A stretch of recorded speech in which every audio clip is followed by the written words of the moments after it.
Hello and welcome to the video on what is the accounting equation.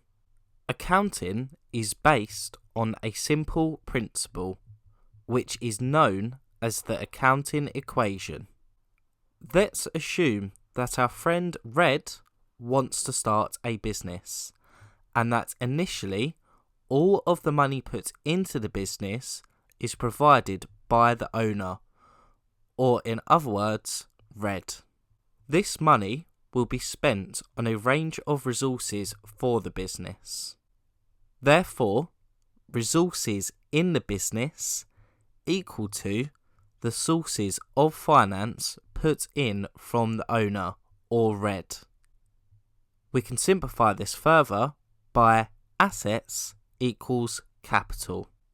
It is highly unlikely that the business will only be financed by money invested from the owner, or capital.